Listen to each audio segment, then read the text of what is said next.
entrano in vigore le misure del nuovo DPCM firmato dal Premier Conte. Tra le novità annunciate, bar e ristoranti chiusi dalle 18, domenica e festivi compresi, stop a palestre, piscine, teatri e fiere. Tra pochi minuti in diretta nel nostro telegiornale il Presidente del Veneto Luca Zaia per analizzare i contenuti del nuovo decreto. Una bomba per ristoratori e baristi costretti a chiudere alle 18 nelle piazze. Le prime manifestazioni, a prevalere è la rabbia e l'esasperazione. Sport e cultura non nascondono l'amarezza per le nuove misure che penalizzano due settori già provati dal lockdown di primavera. Bomba degli a Mestre, questa mattina le operazioni, l'ordigno della seconda guerra mondiale dopo essere stato rimosso è stato fatto brillare in mare aperto. 4 incidenti nella Marca, borso scontro tra 3 auto, 7 persone ferite tra cui 2 bambini, Orsago frontale tra 2 macchine, 4 feriti, anche una bambina di 10 mesi, a Cordignano gravissimo un centauro, un ferito anche a Roncade. È stata rinviata la partita di basket tra De Longhi Treviso e Acqua San Bernardo Cantù. Troppi casi Covid nella squadra canturina, nei prossimi giorni si decideranno le modalità di recupero della partita. Telespettatori di Antenna 3, buonasera e ben ritrovati con l'edizione trevigiana dei nostri telegiornali, un telegiornale oggi incentrato soprattutto sul nuovo DPCM firmato dal Premier Conte, che alle 13:30 in conferenza stampa ha illustrato i contenuti del decreto valido dalla mezzanotte di oggi fino al prossimo 24 novembre. Tra conferme rispetto alle indiscrezioni della vigilia e novità, tanti settori toccati, a partire da quello della ristorazione, passando poi per le palestre, le fiere e anche il mondo della cultura. Allora, tra pochissimi minuti avremo in collegamento, in diretta, il Presidente della Regione Veneto, Luca Zaia, per commentare insieme a lui queste misure, ma anche per capire cosa accadrà nella nostra regione, per fare anche il quadro della situazione con i dati resi noti nel report di Azienda Zero, ma iniziamo, in attesa di collegarci con il Presidente Zaia, riassumiamo in questo servizio quelli che sono i contenuti del nuovo DPCM. A metà mattina arriva la conferma della firma del Premier Conte sul nuovo DPCM, 21 pagine con le misure adottate dal governo per arginare la crescita esponenziale dei contagi. Il nostro obiettivo non è riportare la curva a zero, ma tenerla sotto controllo, spiegherà poi durante la conferenza stampa lo stesso Presidente del Consiglio. Rispetto alla bozza circolata nella serata di ieri, molte conferme e alcune novità a partire dall'orario di chiusura di bar e ristoranti. Bar, gelaterie, pasticcerie, ristoranti chiuderanno alle ore 18, tutti i giorni compresi i festivi. Dopo le 18 però potranno continuare a operare per le consegne a domicilio e per l'asporto. Ai tavoli dei ristoranti potranno sedere al massimo 4 persone, salvo che si tratti di nuclei familiari più numerosi. È vietato consumare cibo, bevande nelle piazze, nelle strade pubbliche dopo le ore 18. Altra conferma rispetto alle indiscrezioni della vigilia riguarda palestre e piscine. Chiudono palestre, piscine, centri benessere e centri termali. Fatta eccezione per l'erogazione delle prestazioni rientranti nei livelli essenziali di assistenza. Chiudono anche sale gioco, sale bingo, sale da ballo, parchi di divertimento e ovviamente continuano a rimanere chiuse anche le discoteche. Chiudono anche teatri, cinema, sale da concerto. Non sono consentiti più festeggiamenti conseguenti connessi a cerimonie civili e religiose. Convegni, congressi e altri eventi potranno svolgersi solo con modalità a distanza. Tutte le fiere di qualsiasi tipo, anche internazionali, sono sospese. Sono sospese anche tutte le competizioni dello sport, tranne quelle professionistiche a livello nazionale. Per le scuole secondarie di secondo grado, quindi parliamo di licei, istituti tecnici e professionali, incrementiamo la didattica a distanza, almeno nella misura del 75%. Altro nodo al centro della discussione nella stesura del decreto, quello inerente agli spostamenti. Non abbiamo introdotto un coprifuoco, è una parola che non amiamo, ma rivolgiamo una forte raccomandazione a tutti. Bisogna muoversi solo per motivi di lavoro, di salute, di studio, di necessità e raccomandiamo anche di evitare di ricevere a casa persone che non facciano parte del nucleo familiare.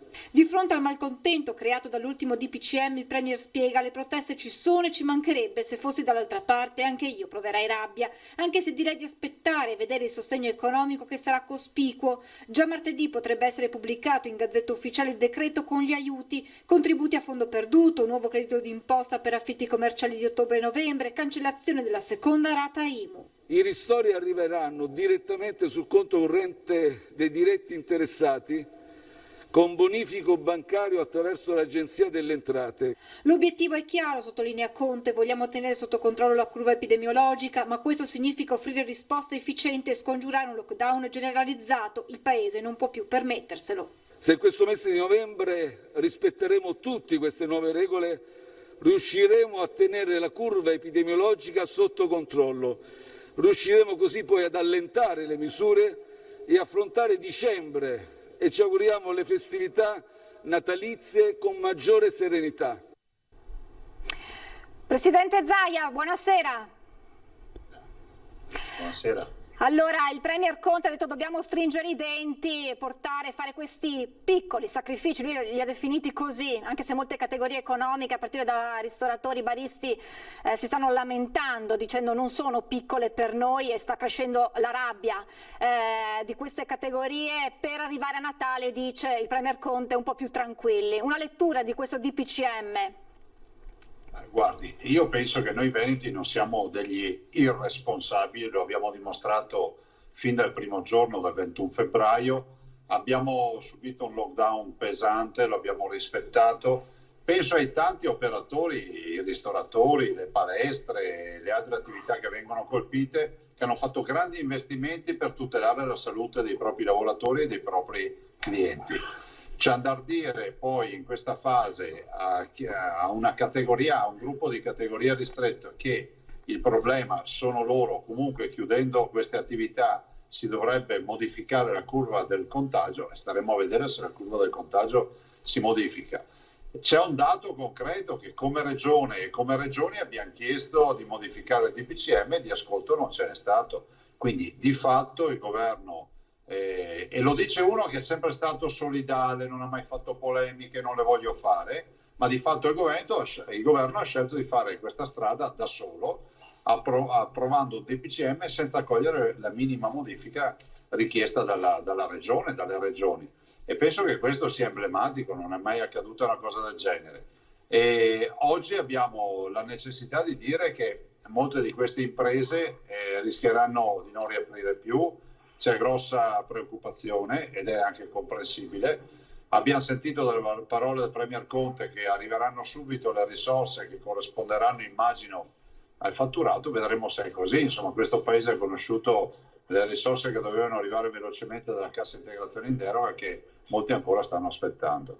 Presidente, voi tra le richieste che avevate avanzato nel confronto con il governo c'era quello di una chiusura alle 23, giusto? E altre misure che non sono state accolte, che le regioni avevano portato avanti? Guardi, le faccio un esempio dei ristoranti, ma potrei parlare delle palestre o di altro. Noi non abbiamo contezza di infezioni, di focolai nei ristoranti. I ristoratori si sono mossi con prudenza, hanno rispettato le linee guida. Voglio ricordare che i ristoranti sono aperti perché rispettano delle linee guida, non hanno le sale e il sistema di gestione che c'era prima del Covid. A questo punto chiuderli vuol dire che si vuole indirettamente confermare che tutto quello che è stato fino adesso non serviva. La verità è che l'onda di contagio sta arrivando, è arrivata. In Veneto in questo momento abbiamo il 96-97% dei positivi che non sono sintomatici, cioè non sviluppano un raffreddore, un mal di gola, una tosse, una diarrea, insomma tutte le patologie che vi potete immaginare, il 96-97%. Abbiamo oggi una pressione negli ospedali, perché poi questa è la vera sfida, fare in modo di non riempire gli ospedali di malati Covid, che è di 76-77 persone in terapia intensiva. Le dico solo che il 13 di marzo, dopo appena 20 giorni dal primo caso, avevamo 111 persone in terapia intensiva e il 29 marzo avevamo già raggiunto la punta con 356. Oggi ne abbiamo 77 e abbiamo poco più di 600 persone ricoverate nei diversi reparti, malattie infettive, pneumologie, ovviamente nei nostri ospedali. Pressione ce n'è, è inevitabile, perché 600 letti sono occupati da pazienti che non sono pazienti ordinari. Però è pur vero che noi siamo pronti con l'artiglieria pesante in caso di difficoltà, ma è altrettanto vero che, me lo lasci dire, con una piccola punta di scetticismo, sono convinto che la curva con queste misure che si sono prese non avrà tutte queste modificazioni. Poi staremo a vedere, il tempo sarà galantuomo, però è pur vero che non possiamo neanche scaricare tutti i problemi o le responsabilità su solo poche, alcune categorie. Leggendo i vari commenti anche sui social, molti dicevano, veneti naturalmente, in questo momento la situazione in Veneto è sotto controllo, eppure noi dobbiamo subire queste misure così restrittive. Guardi, la situazione è sotto controllo, lei ha detto benissimo, per il momento. Sotto controllo, siamo sotto pressione. Se avessimo l'idea del semaforo, siamo nella fase del semaforo arancione. Abbiamo un problema, eccolo qui. Mi sentite? Sì, è ritornato, era scomparso un attimo, prego. Allora, dicevo, siamo nella fase del semaforo arancione, però è pur vero che alla luce di tutto questo noi cerchiamo di difendere la salute dei veneti, lo facciamo con professionalità, abbiamo una bella squadra di professionisti, di scienziati. Approfitto per ringraziare tutti coloro che lavorano indistintamente nella sanità del Veneto, e fino ad ora insomma ci siamo difesi. Poi sa, questo virus è un virus particolare, è un virus che ancora non conosciamo a perfezione, però è pur vero che le cure funzionano meglio di prima. La dimostrazione è che l'ospedalizzazione non è più di 4 settimane o giù di lì, ma oggi un paziente ci resta mediamente una settimana. Il virus manda di meno in terapia intensiva. Prima un ricoverato su 3 era in terapia intensiva, oggi, come ho detto, abbiamo 600 persone in corsia e ne abbiamo 77 in terapia intensiva. Diciamo che nel frattempo noi abbiamo lavorato, siamo pronti per passare dalle 494 terapie intensive che abbiamo di base alle 1000 che abbiamo predisposto qualora avessimo necessità. Ai cittadini faccio un solo appello: evitate gli assembramenti, utilizzate in maniera ossessiva la mascherina, perché vi ricordo sempre che i nostri 11.000 medici della sanità si sono infettati per solo l'1,8% perché usavano la mascherina, ma loro non facevano una vita normale, vivevano con il virus. Allora, se si utilizzano questi accorgimenti, riusciamo a fare un bel lavoro di squadra, altrimenti riempiremo gli ospedali, cureremo, spero ancora bene, questi pazienti Covid, ma nel frattempo, se gli ospedali sono pieni di pazienti Covid, non riusciremo a curare i pazienti che hanno magari molto più bisogno e che ovviamente rischiano di trovare gli ospedali pieni. Il Premier Conte ha detto che ha ringraziato le regioni per la collaborazione e ha detto in sintonia con il governo le regioni potrebbero prendere misure più restrittive. Cosa dobbiamo aspettarci in Veneto? E soprattutto lei aveva annunciato un'ordinanza ormai pronta che per quanto riguarda gli assembramenti verrà presentata nonostante questo DPCM, governatore?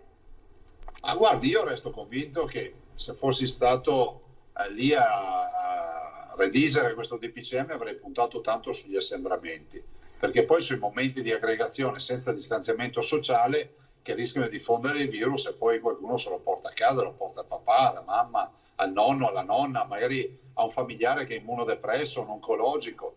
Allora io avrei investito tanto sugli assembramenti. Le dico anche che, leggendo con attenzione il DPCM, magari mi sbaglio, ma vedo ancora che c'è la norma che dice che qualcuno potrà provvedere, immagino il sindaco, a chiudere le piazze in caso di assembramento dopo le 21. Non so se sia un refuso o altro, ma il che vuol dire che si crea un varco pericoloso a favore degli assembramenti, perché di fatto, leggendo tutto il DPCM, io non ci trovo norme, diciamo, forti, pesanti rispetto al vero tema che è quello degli assembramenti. E che il Presidente Conte dica che c'è la collaborazione delle regioni è vero, ma è altrettanto vero che il governo non ha ascoltato le regioni. Quindi questo DPCM è, diciamo, frutto del lavoro del governo, con nessuna negoziazione con le regioni, visto e considerato che c'è un documento agli atti nei quali chiedevamo di far chiudere i ristoranti alle 23 di prevedere alcune misure rispetto ad altre attività, ma sicuramente con una visione anche costruttiva. È innegabile che il virus c'è e ci vogliono misure, diciamo, di contenimento, ma non possiamo scaricare tutti i problemi su poche attività o su poche persone. Quindi la sua ordinanza è pronta lì per essere firmata? Ma guardi, io non ho presentato l'ordinanza perché sapevo che c'era questo DPCM pronto e quindi ho voluto evitare confusione per i cittadini. Adesso valuteremo fino in fondo gli aggiustamenti da fare. Le dico anche di più che questo DPCM ci dà anche degli oneri, ad esempio quello della scuola, no? di valutare se è il caso di provvedere alla didattica a distanza oppure no. Peraltro l'ho proposta io in tempi non sospetti, ho visto che tutti mi hanno criticato, adesso la didattica a distanza è sostanzialmente stata accolta da quasi tutte le regioni italiane. Non possiamo chiedere l'anticipazione su questa ordinanza. I colleghi nei giorni scorsi a Marghera hanno tentato più volte di capire. Decisamente no, ma non è per scortesia, perché va letto bene. Domani mattina sarò lì alle 7:30 a Marghera, leggeremo bene con l'avvocatura all'ufficio legale il DPCM e cercheremo di capire quali sono poi le nostre competenze e cosa potremo fare. Presidente, ha timori di possibili tensioni sociali anche alla luce di quello che è accaduto in altre città italiane? Ma guardi, la preoccupazione è alta e questo l'abbiamo anche presentato durante la riunione di ieri sera, che è durata 4 ore al governo. E la tensione c'è ed è anche, come si può dire, nell'alveo della protesta civile è anche comprensibile, visto e considerato che abbiamo delle persone che si sono indebitate non solo per mettere in piedi un'attività, ma anche per adeguarla alle norme Covid. Una volta a norma con il Covid gli si dice tu sei un problema. Allora io ripeto, non sono un negazionista, ai cittadini dico di stare attenti a tutto quello che è il contagio, gli assembramenti, però è pur vero che questa partita la si poteva affrontare diversamente. Presidente, sappiamo che ha un appuntamento, una nuova videoconferenza, quindi la ringraziamo, lasciamo andare agli altri impegni. Grazie davvero al Presidente della Regione Veneto Luca Zaia, l'appuntamento con lei domani alle 12:30 in sala stampa dell'Unità di Crisi della Protezione Civile. Grazie Presidente Zaia, buona serata, buon lavoro. Domani il nuovo punto stampa del Presidente della Regione nell'Unità di Crisi della Protezione Civile a Marghera, che seguiremo naturalmente nella nostra diretta, sempre a partire da mezzogiorno, la conferenza stampa poi a 12:30. Diamo subito uno sguardo rapidamente al bollettino di Azienda Zero, mettiamo, eccolo qui, meglio i dati. Sono 464 i positivi nella nostra regione nelle ultime ore rispetto al report della mattinata. Complessivamente nelle ultime 24 ore in Veneto si registrano 1438 nuovi positivi. Nella Marca Trevigiana nelle ultime ore 54 nuovi positivi, ma complessivamente nelle ultime 24 ore se ne registrano 222. Si registrano invece 28 ricoveri in più in area non critica negli ospedali del Veneto, sempre rispetto al report della mattinata, e 6 ricoveri in più in terapia intensiva, nella terapie intensive del Veneto, sempre rispetto a questa mattina. Avete sentito le parole del Presidente Zaia, soprattutto relativamente a quelle che sono le disposizioni relative a bar, ristoranti. Lo ricordiamo, chiusura alle 18 anche nei giorni festivi e anche la domenica, e naturalmente cresce la rabbia e la preoccupazione di queste categorie. I sentimenti sono gli stessi per tutte le categorie maggiormente colpite da questo DPCM: rabbia ed esasperazione. In poche ore si sono organizzate diverse manifestazioni. Così ci dicono, ci faranno morire. Molte le attività che rischiano di chiudere i battenti. Noi abbiamo dei dati nazionali che fanno riferimento a 50.000 imprese sul territorio nazionale a rischio. Stiamo ragionando di queste su quasi 10.000 imprese sul territorio regionale, e questo è dato dal fatto che siamo la regione più turistica d'Italia, siamo la regione quindi più colpita da questa situazione. Ma anche tutte le località di villeggiatura che, nonostante tutto ha spiegato, sono riuscite durante la stagione estiva a limitare l'impatto. Le imprese si stavano riprendendo piano piano ed ora questa diventa una mannaia che si abbatterà su molte di loro. Ora, tuona Capraro, abbiamo bisogno di sostegni. Sostegni che devono essere reali e anche in tempo reale, perché la cassa integrazione che arriva dopo 2 mesi ad un lavoratore che ha i figli da mandare a scuola e un affitto da pagare, non è un sostegno, è un dramma, è un problema. A Treviso domani intanto ci sarà una manifestazione di Treviso Imprese Unite davanti alla prefettura. Con questo DPCM il governo, spiega il presidente Andrea Penzaiello, ha definitivamente deciso di affondare l'economia del paese. Venerdì 30 ottobre alle 13 davanti a Palazzo Moroni a Padova faranno sentire la loro voce gli artigiani, i commercianti, le partite IVA ed i cittadini. Ed ancora a Mestre, oggi si è svolto un presidio in piazza Donatori di Sangue di Italia Libera. Lo slogan è chiaro: no lockdown, non uccidiamo la nostra economia.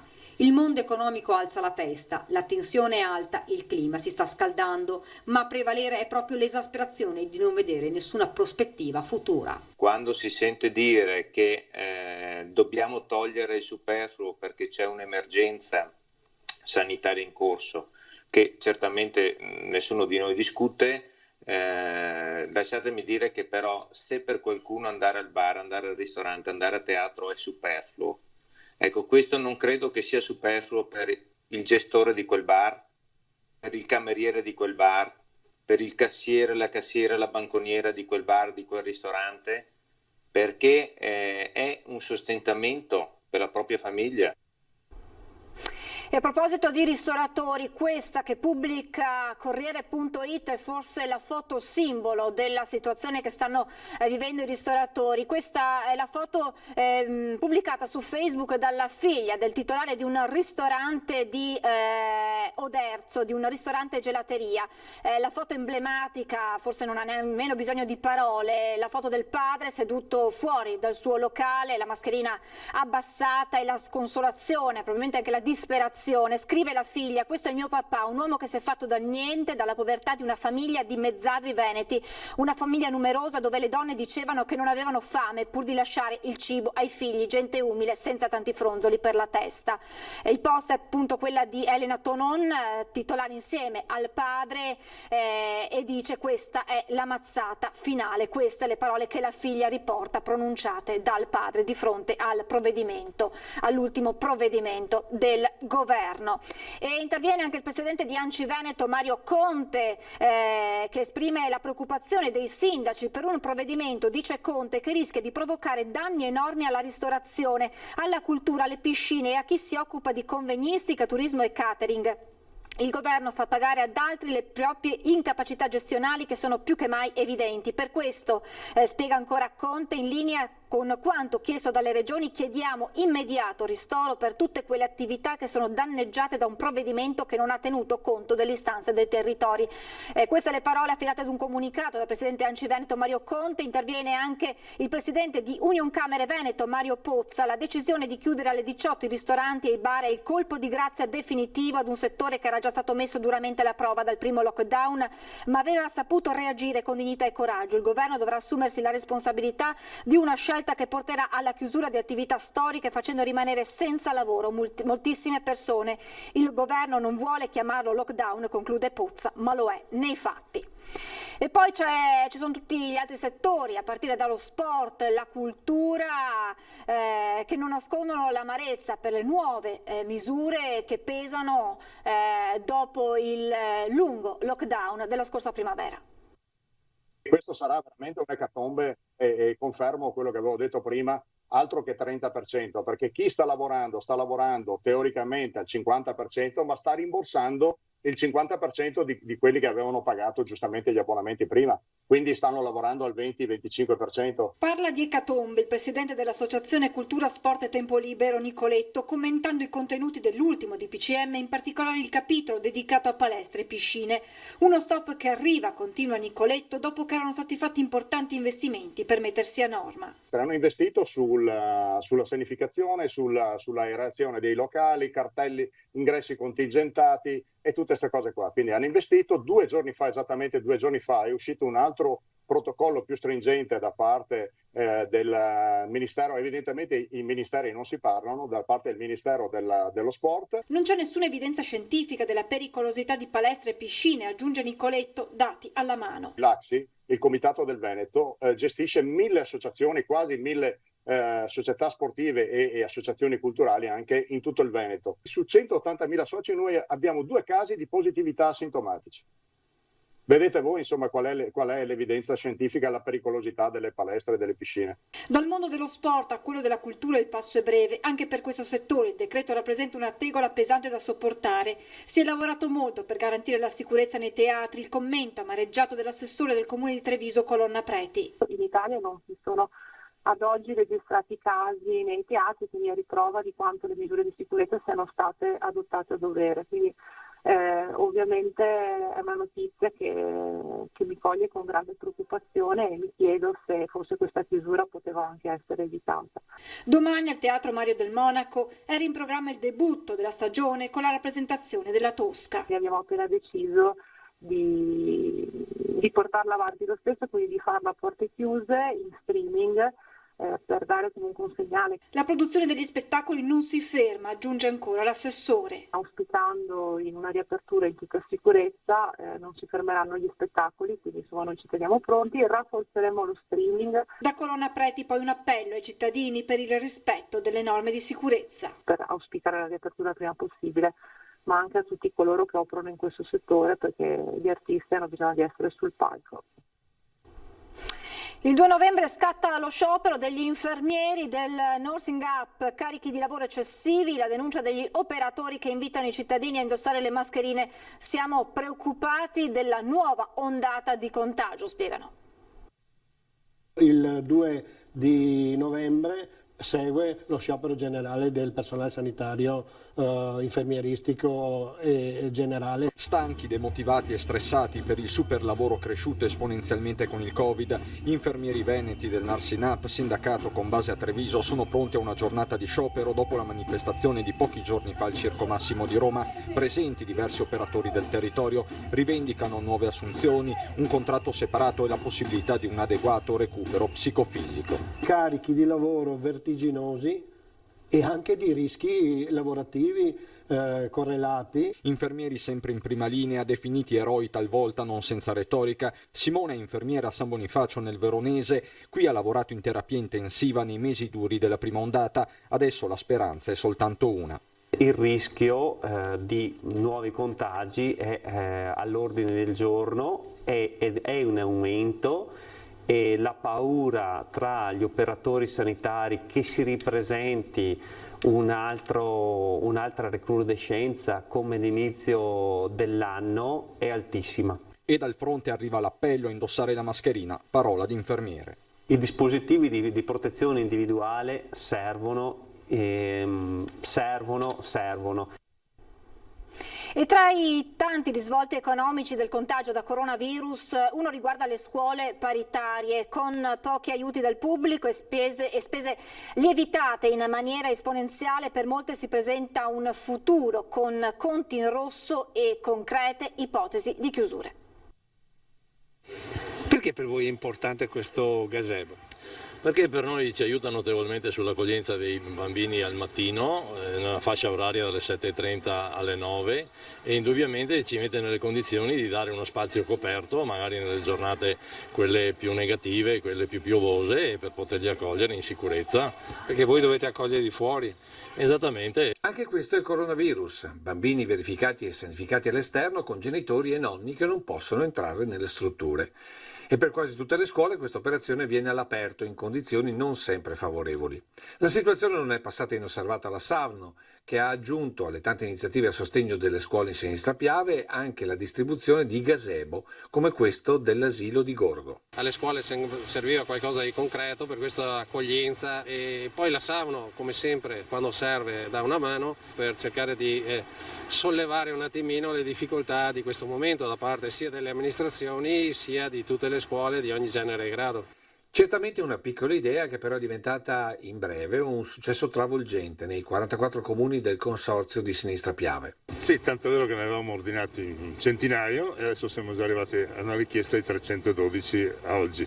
E ho paura che dopo questa intervista arriveranno anche altre richieste. Forse un piccolo aiuto, ma sicuramente uno dei tanti mattoncini che sostengono soprattutto le scuole paritarie particolarmente penalizzate da questo contagio. Diciamo che l'altro giorno con alcuni colleghi abbiamo parlato di pensare questo come un anno nel quale si abbassa la testa e si aspetta che passi la tempesta. Situazione insostenibile nel lungo periodo, senza un impegno concreto da parte delle istituzioni. Il Veneto ha il 60% del paritario che sostiene soprattutto la fascia di età materno-infantile. Penso che ci sia la necessità di guardare a queste scuole con un occhio particolare di sostentamento, perché è evidente che così sarà difficile che si mantengano le strutture e si riescano a gestire i bilanci a zero, per capirci.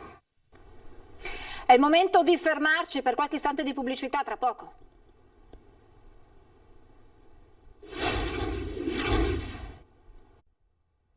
Rieccoci in diretta, lasciamo per un attimo la Marca trevigiana, ci spostiamo in provincia di Venezia perché oggi è stato il Bomba Day a Mestre, un ordigno risalente alla seconda guerra mondiale, è stato rimosso e poi fatto brillare in alto mare. La cronaca della giornata in questo servizio.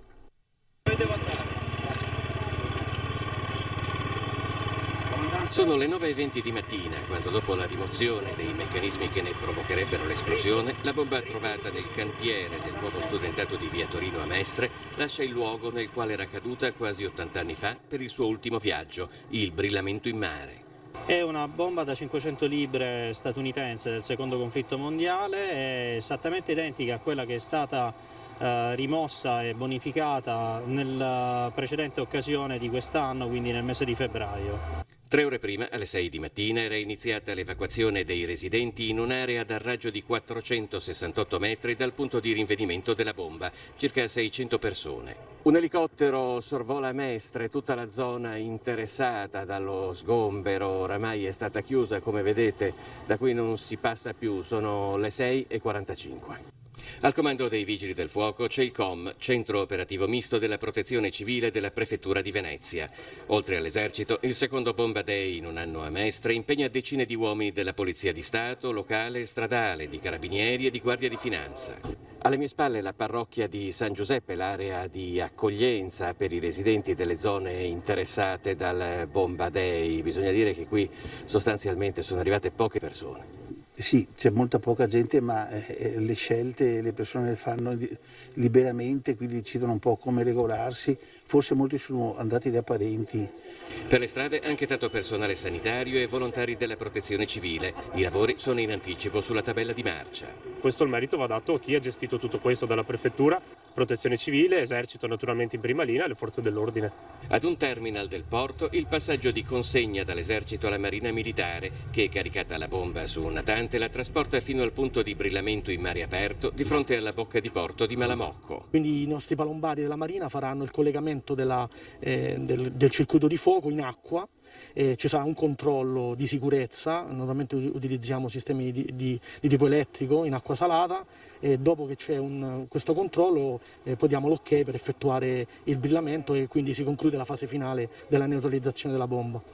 3, 2, 1, brillamento!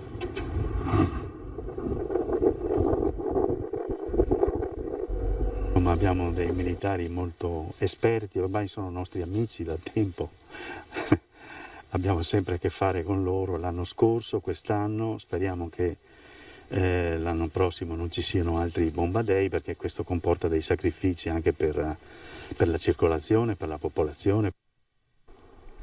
Torniamo in provincia di Treviso, 7 feriti, tra cui 2 bambini in un incidente stradale accaduto nel pomeriggio a Borso del Grappa.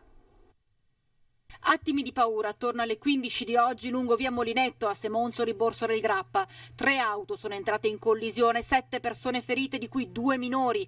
2 donne di 38 e 56 anni e un uomo di 31 anni sono stati condotti all'ospedale San Giacomo Apostolo di Castelfranco Veneto. Pare che a provocare il sinistro sia stato il 31enne residente a Cavaso del Tomba. Al volante di una Mercedes avrebbe preso la fiancata di una Volvo al cui interno si trovava una coppia per poi andare a tamponare violentemente una Fiat Bravo dove viaggiava una famiglia, marito, moglie e 2 bambini, per poi finire la sua corsa sul muretto di cinta di un'abitazione. Sul posto un'automedica e 2 ambulanze del SUEM 118 di Crespano. Fortunatamente nessuno è in pericolo di vita.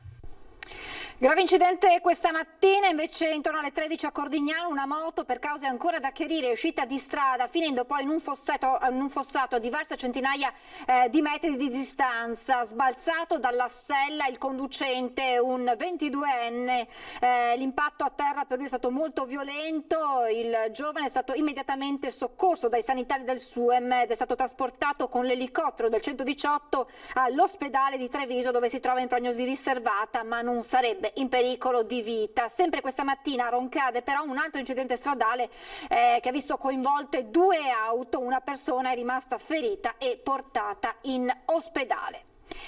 Incidente stradale invece ieri sera ad Orsago, coinvolte 4 persone, tra cui una bimba di appena 10 mesi. Tragedia sfiorata ieri sera a Orsago lungo la statale 13. Sono passate le 19:30 da pochi minuti quando, per cause che dovranno essere ora accertate dalle forze dell'ordine, 2 auto, un Audi A4 e una Tiguan si scontrano frontalmente. L'impatto è violentissimo. A dimostrarlo le immagini dell'Audi finita in un fossato, andata completamente distrutta. Immediato l'arrivo sul posto dei vigili del fuoco e dei sanitari del SUEM con 3 ambulanze e un'auto medica. I pompieri riescono a liberare dalle lamiere accartocciate il giovane di Sacile che si trova al volante dell'A4, uscito miracolosamente vivo dall'impatto, per lui solo qualche contusione. Fortunatamente sono lievi anche le ferite riportate dagli occupanti dell'altra vettura, un'intera famiglia composta dal padre di 32 anni, dalla moglie di 27 e dalla loro bimba di appena 10 mesi. Tutti e 3 sono stati trasportati all'ospedale per accertamenti. Voltiamo pagina, esprimo a nome mio e di tutta la diocesi di Treviso la gioia colma di gratitudine al Signore, al Santo Padre Francesco per la nomina cardinale di Sua Eccellenza Monsignor Silvano Tomasi. Così il Vescovo di Treviso Michele Tomasi ha commentato l'annuncio da parte del Papa questa mattina dopo l'Angelus della convocazione di un prossimo concistoro con la nomina di 13 nuovi cardinali, tra cui appunto Monsignor Silvano Maria Tomasi. Scalabriniano, 80 anni, arcivescovo titolare di Asolo, Tomasi è originario della parrocchia di Casoni di Mussolente, in provincia di Vicenza, ma appartenente alla diocesi di Treviso, dove poco dopo mezzogiorno le campane hanno suonato a festa. E siamo alla rubrica della domenica, un oggetto, una storia, che ci porta a Santa Maria lungo il Piave di Papadopoli, dove è ancora visitabile uno dei bunker costruiti dagli austro-tedeschi dopo Caporetto nei giorni in cui 102 anni fa iniziava la battaglia finale per Vittorio Veneto. È un luogo nostro, ci teniamo a questo, ogni tanto veniamo qua per la manutenzione e la prepariamo in maniera particolare per una pedalata che si chiama Dio la Piave, che si svolge in tempi normali a fine ottobre. Il Piave non passa lo straniero. Il contagio ha annullato la manifestazione, ma non la passione di questi fanti. Passione per la storia delle nostre terre, passione per gli oggetti che hanno segnato lo scandire degli eventi. Come per questa casa che ha ospitato famiglie contadine per oltre 1 secolo e mezzo e oggi, seppur rude, racconta non solo la fatica dei campi, ma la devastazione della Grande Guerra. Siamo sul fronte del Piave tra Santa Maria e Malanotte e qui, proprio in questi giorni di fine ottobre del 1918, inizia l'assalto finale verso Vittorio Veneto. E il primo oggetto di questa storia è questo mortaio recuperato proprio qui, tra i sassi del Piave. Il bipiede è originale inglese, si chiama Stokes. Nel 1518, essendo noi alleati con gli inglesi, subito fatta questa invenzione fu fornito all'esercito nostro italiano, fanteria, arditi e bersaglieri. Un recupero unico nel suo genere che Giuseppe con orgoglio oggi racconta ai compagni, come fa di solito a chi gli chiede della Grande Guerra, perché il fiume sacro alla patria, nonostante sia passato oltre 1 secolo, continua a restituire frammenti che raccontano quei giorni. Vediamo che qui ci sono dei bossoli, continua a dare testimonianza di sé la Grande Guerra qui. Sì, normalmente arando si trova sempre qualche reperto, anche anni fa che abbiamo collaborato con appunto Dio la Piave, scavando una trincea lungo il Piave ne abbiamo trovati anche noi. Ma forse la testimonianza emotivamente più forte la racconta questo bunker. Fa impressione scendere nel buio di questo luogo senza altri varchi oltre all'entrata e fatto tutto di cemento armato. C'è 1 metro di cemento sottoterra prima di arrivare, quindi è una roba veramente che non si può neanche distruggere. Perché qui sotto c'era il comando? Qua c'era il comando degli austriaci e poi avevamo un altro bunker, nato bunker a Borgo Malanotte, dove c'erano gli osservatori. Un mortaio, dei bossoli e un bunker, segni della nostra storia da non dimenticare, in questi giorni ricordati così dagli anziani del luogo. Gli anziani dicevano che qui alle grave di Papadopoli, come su a Moriavo, c'erano più morti che sassi. La pace non trova, che un passi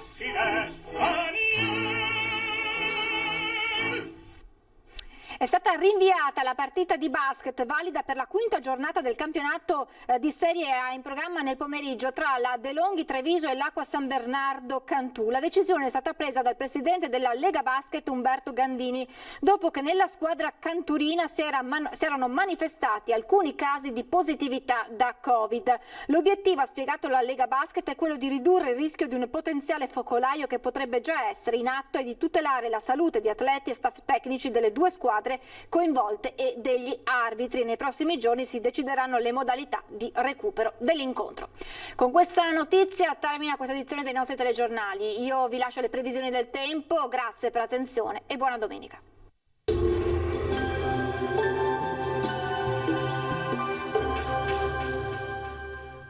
Società Agricola Torresan. Dai nostri animali nati e allevati nel cuore del Montello produciamo solo carni e salumi genuini. Nuova apertura a Ponzano Veneto. Bentrovati al meteo. Nuova perturbazione in avvio di settimana con maltempo al nord-est. Il dettaglio di lunedì 26 ottobre. Sul Veneto al mattino locali nubi basse e nebbie, cielo comunque tendenzialmente coperto. Dal pomeriggio avremo un deciso peggioramento con precipitazioni via via più diffuse, localmente forti e anche abbondanti. Temperature sempre sopra la media stagionale, minime tra i 9 e i 12 gradi. Per quanto riguarda invece le massime, la colonnina di Mercurio arriverà a segnare i 20 gradi. Ci spostiamo ora sul Friuli Venezia Giulia, inizialmente anche qui cielo molto nuvoloso, con il passare delle ore piogge più diffuse anche intense. Temperature minime fino ai 13 gradi, massime invece fino ai 19 all'incirca. Infine uno sguardo al Trentino Alto Adige, dove anche qui sarà spiccatamente instabile, con rovesci un po' su tutti i settori della regione, forti anche sulle zone meridionali. Temperature minime sui 7 gradi, massime fino ai 14 all'incirca. Dal meteo di Antenna 3 per ora è tutto, grazie per l'attenzione, arrivederci al prossimo aggiornamento.